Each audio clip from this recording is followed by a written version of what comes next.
E aí, meus queridos, como vocês estão? Ó, o Pastor Raul aqui, que eu não sei por que eu tô com isso aqui no pescoço, mas vocês sabem que o velho se enrola, né? Se enrola bastante. Bom, estamos aqui para um Nascido ESC. Antes de mais nada, já se inscreve no canal, ativa o sininho e dá o joinha. Joinha não é para o Pastor Raul ficar famoso. Joinha é porque se você for inscrito, com o sininho lá marcado para receber todas as notificações e der um joinha, o YouTube vai ver que você gosta dos nossos vídeos e vai te notificar das novidades aqui do Nascido de Novo. Bom, pessoal, hoje nós vamos conversar um pouco sobre assistência social, tá? Nós vamos falar sobre uma dúvida que pinta aí em Mateus 5, verso 42. Eu vou ler na Almeida Revista Atualizada. Aí que tá, pessoal. Mateus 5, 42 diz: dá a quem te pede e não voltes as costas ao que deseja que lhe emprestes, tá? É isso que o verso fala, tá? É isso que o verso fala. Então nós vamos entender aqui. A gente deve literalmente dar tudo que nos pedirem. Então a gente deve ser aquele protótipo do cristão que, se as pessoas nos vierem fazer um negócio com a gente nesse negócio tiver na cara que a pessoa está nos defraudando, nós temos que dar o que ele quer. Nós não podemos protestar contra um roubo. Se alguém vier, mesmo podendo trabalhar, alguém que tem condição de trabalhar, alguém que tem oportunidade de trabalhar e não quer, e nos pedir que nós venhamos custeá-lo, nós temos que custeá-lo. Nós temos que dar dinheiro a todo aquele que aparece, independente se a pessoa tá batalhando para arrumar um emprego, tá com problema, ou se a pessoa simplesmente escolhe, ou se a pessoa é um bom vivan. É isso que a gente vai discutir hoje. Porque Jesus, nesse versículo, ele fala assim, ó: dá quem te pede, não voltes as costas ao que deseja que lhe emprestes. Olha só, tá? Até porque, né, o que acontece? Dá a todo o que lhe pede. Se alguém levar o que é teu, não entres em demanda. Olha, está escrito isso em Lucas 6,30. Mas se a gente entender isso literalmente dessa maneira, a gente vai acabar sem ter o que dar de comer para nossa família. Porque todos vão vir e vão tirar de nós, vão tirar tudo que a gente tem. E por outro lado, Paulo disse que aqueles que não cuidam das suas famílias são piores que os descrentes. Olha lá, 1 Timóteo 5,8. Ora, se alguém não tem cuidado dos seus, especialmente dos da sua própria casa, tem negado a fé e é pior do que o descrente. Então, peraí, se todo mundo que me pedir algo, eu tenho que dar sem discussão, sem ver a situação, sem ver quem é a pessoa, sem ver se ela realmente precisa ou se ela está levando vantagem em cima de mim, se eu permitir que a pessoa venha me defraudar, venha me roubar sem abrir minha boca, eu vou ficar sem nada. Se eu ficar sem nada, eu não vou cuidar da minha família. Aquele que não cuida da sua família é pior do que aqueles que não são de Cristo. Eu costumo dizer que texto fora do contexto, que versículo sem o seu contexto, versículo isolado, é dinâmica de célula. Faz aquele barulho todo e na realidade não serve para bolhufas. Serve para as pessoas rirem um pouquinho. Então a gente tem que entender o contexto na qual Jesus colocou esse termo. Dá a quem te pede, tá? Antes de mais nada, pelo que a gente sabe de outras coisas que Jesus disse e praticou, isso não quer dizer que a gente deve dar às pessoas o que lhes faria mal. Ou seja, se alguém, como quando eu brinco, quando eu aconselho geralmente irmãos que estão apaixonados, um está apaixonado pelo outro, mas não tem o amor correspondido, né? Eu costumo dar sempre esse exemplo. Jesus não vai permitir, não daria nada para gente que nos prejudicasse. Ele é o nosso Senhor, Ele é o nosso Salvador. Então, nós não vamos, primeiro, se uma pessoa te falar, você tem uma arma, me dá essa arma que eu vou meter uma bala na minha cabeça. A gente não deve, porque isso vai fazer mal para a pessoa. Porque Jesus disse que nenhum pai daria uma serpente ao seu filho em Mateus 7,10. Ou se lhe pedir um peixe, lhe dará uma cobra. Além disso, essa palavra de Jesus não quer dizer dá a quem podendo trabalhar se recusa a isso. Então nós temos que prestar atenção. Tá lá, ó, Paulo disse enfaticamente, se alguém não quer trabalhar, também não coma. 2 Tessalonicenses 3,10. Porque quando ainda convosco vos ordenamos isso, se alguém não quer trabalhar, também não coma. Nós estamos em uma era que é uma fábrica de encostados, infelizmente. Muitas pessoas não têm condições. A gente sabe, são pessoas lutadoras que não têm condição, não têm emprego, ou têm problemas com drogas ou com álcool, ou têm uma doença e não consegue trabalhar. Ou até mesmo na situação, nós tivemos um ano e pouco aqui em uma situação de exceção por causa da crise sanitária que nós vivemos. Muitas empresas fecharam, muitos perderam seus empregos. Então nós temos pessoas realmente lutadoras e trabalhadoras que não têm como levar sustento para suas famílias. E é a essas pessoas, como eu disse, a prosperidade cristã serve. Como assim? A palavra de Deus, ela é clara quando ela diz que nós somos prósperos não para o nosso luxo, não para a nossa alegria. Para nossa alegria, né? Não. Nós somos prósperos para quê? Para quando nós vermos um irmão com necessidade, essa nossa prosperidade vai servir para que nós possamos ajudá-lo. E quando nós tivermos problemas, porque sim, não pense que a vida cristã vai ser um céu de brigadeiro, vai ser um céu cavoque, lindo, maravilhoso para a gente voar. O chamado céu de brigadeiro. Não, nós teremos altos e baixos, nós teremos lutas para desespero desses mentirosos da prosperidade por aí. Então, vão ter situações onde vai faltar. Entendam isso, porque existem situações em que as coisas vão faltar. Então aí o que? Deus vai preparar alguém que tenha prosperidade para nos ajudar. Eu sei disso, porque há pouco tempo, não sei quem acompanha o Nascido sabe, nós tivemos um problema aqui que o nosso carro simplesmente fundiu o motor. Nós não teríamos como trabalhar. Deus colocou irmãos maravilhosos do nosso lado, aqui no Nascido, que nos ajudaram a pagar, e cristãos que vieram e nos ajudaram. Certo? Não estou falando nem para ninguém, não estou pedindo oferta para ninguém, pelo amor de Deus, tá, pessoal? Mas é esse o X da questão.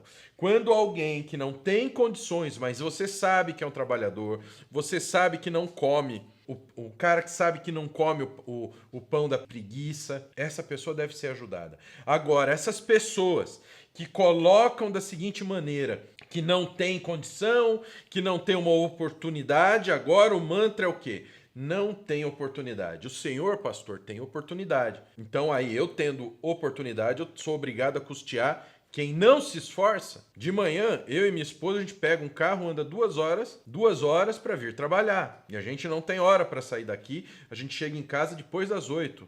Quando a gente não chega 9, 10 horas da noite lá em casa. De manhã, nós temos um pessoal lá no nosso condomínio que eles ficam lá na frente, sem fazer nada o dia inteiro. E aí, não tem oportunidade. Vocês acham que a essa pessoa a gente dá tudo? A gente tem que dar tudo a essa pessoa que pede? Vocês acham que é justo? Vocês acham que Cristo aceitaria isso? Ah, não, mas e se esses meninos que pelo visto são dependentes químicos pedirem ajuda num tratamento, pedirem ajuda para conseguir um emprego, pedirem... Pessoal, é outra situação. Eles estão pedindo que nós venhamos ajudá-los a pescar e não pesquemos para eles. E, finalmente, todo o contexto das afirmações de Jesus, nesse caso, ou seja, nesse verso, serve para confirmar o espírito da lei que ele veio cumprir. Mateus 5, 17, 18. Não penseis que vim revogar a lei ou os profetas. Não vim para revogar, vim para cumprir. Porque, em verdade vos digo, até que o céu e a terra passem, nenhum i ou tio jamais passará da lei, que tudo se cumpra. Em oposição ao que eles tinham ouvido, conforme Mateus 5, 21, 27, 33, 38, 43, o que tinha sido distorcido pela tradição oral, Mateus 15, 3 a 6. Jesus está abordando explicitamente a distorção legalista do Antigo Testamento, que diz que nos vinguemos do nosso inimigo olho por olho e dente por dente. Ele está explicando um erro, uma distorção realizada no Antigo Testamento. Pessoal, a Bíblia ela mostra o quê? Que os doutores da lei daquela época, além da lei de Moisés, eles criaram outras leis e colocaram nas costas do povo. Uma das coisas que eles falavam é a questão do quê? Do olho por olho, uma distorção legalista do Antigo Testamento. O bateu, levou. Então aqui, se você pegar Mateus, a partir do verso 38, está falando de um contexto. Lembra o que eu falei ali? Texto fora de contexto é meramente um pretexto? versículo isolado é dinâmica de célula, não serve para nada, só para dar risada? Então é isso que você tem que entender. Tudo pertence a um contexto. Ó, a vingança, Mateus 5, a partir do 38. Vocês ouviram o que foi dito, olho por olho e dente por dente?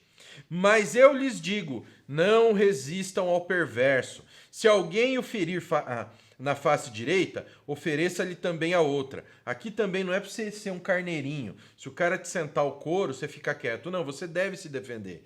Aqui, se o cara te ferir na face direita, oferece a outra, ou seja, aceita um desafio. Porque se tapa na cara naquela época queria dizer o quê? Que a pessoa estava lhe desafiando. E se alguém quiser processá-lo e tirar-lhe a túnica, deixe que leve também a capa. Aqui está falando do quê? De não se vingar. Se alguém o forçar a caminhar com ele 1 milha, vá com ele 2. Dê a quem lhe pede e não voltes as costas àquele que deseja pedir-lhe algo emprestado. Verso 43. Vocês ouviram o que foi dito, ame o seu próximo e odeie o seu inimigo. Mas eu lhes digo, amem os seus inimigos e orem por aqueles que os perseguem, para que vocês venham a ser filhos de seu Pai que está nos céus, porque ele faz raiar o seu sol sobre os maus e bons e derrama chuva sobre os justos e injustos. Aqui está falando da vingança. Aqui é no sentido de não se vingar. Quando fala aqui no sentido não resistam ao perverso, está falando não se vingar. A vingança, não a defesa. Então aqui não está falando a respeito de dar dinheiro à torta direita, de dar tudo o que você tem para determinadas pessoas. Para quem vier e te pedir, não importa, você tem que dar o que você tem e o que você não tem. Não é isso. Jesus diz ao contrário, que não devemos retaliar nossos inimigos, devemos amá-los e ajudá-los, conforme o verso 44. Mas ele não esperava que seus ouvintes tomassem de forma literal o mandamento, dá a quem te pede. Assim como não pretendia também que cortassem literalmente as mãos e arrancassem os olhos, se esses os fizesse tropeçar. Versos 29 a 30. Então, não é que tem que cortar a mão ou arrancar os olhos. Não é isso. É uma hipérbole que ele está falando que o mais importante é seguir os caminhos do Senhor. Aqui, da mesma maneira, é uma hipérbole. Não se vingue. Evite a vingança. Evite a contenda de vingança. Por quê, pessoal? O ser humano, por que existe uma lei? Por que existe um judiciário que julga? Porque o ser humano, quando ele vai se vingar, ele sempre se vinga de uma maneira mais pesada do que o próprio crime que foi cometido. E isso é muito sério. Isso é muito problemático. Então, por isso que existem instituições para arbitrar, existe o judiciário. Então, aqui está falando de vingança, não está falando para você tirar comida da tua boca, da boca da tua família, para dar para aquele que não trabalha. Amém? Então, esse foi o Nascido ESC de hoje. Então, essa palavra manda a gente dar tudo o que a gente tem para quem pedir, sem a mesma pessoa não precisando? Não está falando nada disso. Está falando que nós devemos abaixar a orelha quando a pessoa vier nos fazer mal? Não está falando nada disso. Essa passagem específica trata do quê? Essa passagem específica trata da vingança. E é esse cuidado que nós temos que tomar, tá bom? E aquela história. Quem vier pedir ajuda, veja se a pessoa realmente precisa, veja qual a situação da pessoa, veja se realmente há uma necessidade ou é de alguém querendo se dar bem em cima de você. Então, esse foi o Nascido ESC dessa semana. Que o Pai, o Filho e o Espírito Santo de Deus abençoe muito a vida de vocês. Até a próxima. Em nome de Jesus, não se esqueça do link aqui na descrição, onde você vai encontrar todas as redes sociais do Nascido e vai encontrar também o nosso canal do Telegram. Então você clica nesse link que abre, tem vários links e ali tem o nosso canal do Telegram. No nosso canal do Telegram você é notificado de tudo que acontece em todas as redes do Nascido em primeira mão. E lá também tem sorteio, lá também tem várias coisas que a gente desenvolve exclusivamente ali. Que o Pai, o Filho e o Espírito Santo de Deus abençoe a vida de vocês. De novo, até a próxima, em nome de Jesus.